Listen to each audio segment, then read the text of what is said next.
20 years ago here in the Fargodome, the very first USA Wrestling Junior Women's Freestyle National Championships took place. 103 women stepped to the mat on just 4 of these 27 mats. This year, a record 946 women took to 27 wrestling mats here in the Fargodome. Astronomical growth for record numbers. Had a chance to talk to 2 of those women who won titles that very first year, here coaching in the Dome 20 years later. Malinda Ripley of California and Brandy Green of South Carolina. What do you remember most about going into that first year? The first year, it was the opportunity to even compete at such a high level. Fargo was always really known for the boys' side, and when we got the opportunity to compete, it was my senior year. I was super excited. I already had a couple national titles under me with cadets and all of that, but Fargo was the big thing, and it still is the big thing.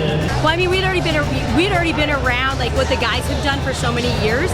I mean, that's a few years into my wrestling career, and the guys had always talked about the experience that you got, and it was like no other, and you know what it looks like to have 25 mats and the flashing lights and all that stuff. So of course you want that opportunity. So I had already competed on big stages before, but big stages are nothing like what you experience here. Women being added to the Olympic program for the 2004 games in Athens, and the commitment by the organization to go all in, jam their foot as hard as they could down on the gas to grow women's wrestling and add them to this spectacle which we know as the Junior Cadet Nationals. That first year, I remember my first time being with a group of California women and actually making friends and memories and having a really high level of competition in our nation where we all came to one place. And fortunately, I got to be the first national champ from California, so that's pretty amazing, and now I get to lead California. And it was one of the first tournaments I think I attended where it felt just as equal with what the men were doing as what the women were doing. It felt like we were all together on the same mission opposed to, a mat in the corner or something like that, which is what we were used to. I dreamed of it being this big. I dreamed of it being bigger. I had no idea what kind of impact I really had on wrestling at the time. I just loved wrestling. I wanted to live in a wrestling room. I wanted to wrestle every single day. Everything I did involved wrestling. I didn't know the me's of this sport was going to be the foundation for this future. I'm proud that I am. Not knowing that at a young age I was wrestling just to wrestle because I purely loved it. But to watch it grow this far, we're not done yet. We're not done. California USA Wrestling from day one has been a supporter. Dwayne Morrigan has known me since I was a little kid, and he has always supported me in girls wrestling. They're really good at being able to elevate us and give us enough opportunity and more to be able to compete at all these levels, whether it's state, nationals, in the nation, in the world. So that they're really big on always giving us women the chance and the opportunity and the resources to do it. So I'm not surprised we're this big, but I'm going bigger. 2002, there were 103 girls. Today, 946 weighed in. When we added the tournament 20 years ago, did you think it would ever get this big?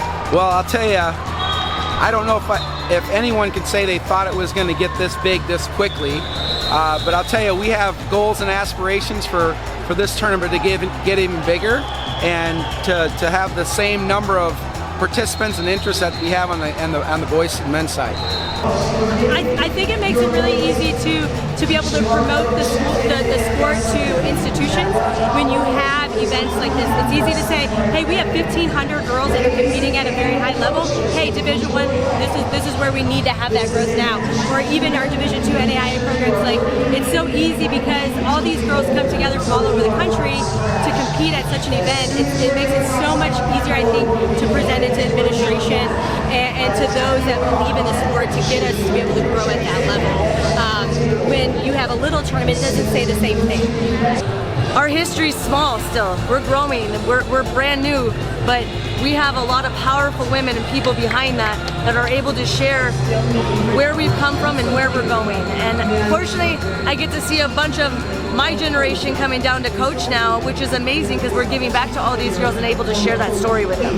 Well, I'll tell you, I think it's the stamp of legitimacy on any program when you have athletes that have participated, understand clearly in the culture of the program to give back and to provide opportunities for the next generation. When I coach my athletes, I'm not coaching them, obviously, for just what we do on the mat. I'm like, man, we're going to be CEOs, we're going to be running companies, we're going to be, you know, it's not like, hey, I think when you see a female in a position of leadership, it allows these other young ladies to see that they can be in a position of leadership. And so I think that is probably the biggest thing that they can get out of all this, is seeing these women in the corner, knowing that, wow, this young lady can be in power. Now that's, you know, now that's what I can have. I can accomplish those things.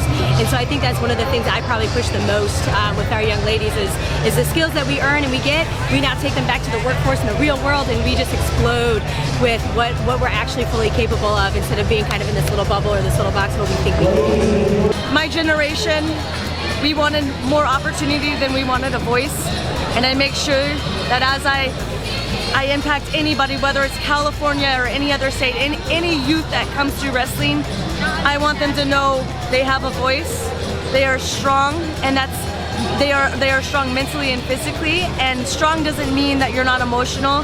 Strong means that you carry everything with you, and that's okay. And that they're determined, they have good character, integrity, they know how to stand on their own 2 feet, but they also have a huge, amazing support system all around them. The infrastructure of our sport has removed all the barriers for girls to participate. At the early stages of women's wrestling, obviously there were some that didn't necessarily agree that that was the right direction for the sport. And I think what I'm most proud of and most happy and it makes my heart warm is to think about those barriers being eliminated now, and that the infrastructure that exists for wrestling is all in on women's wrestling.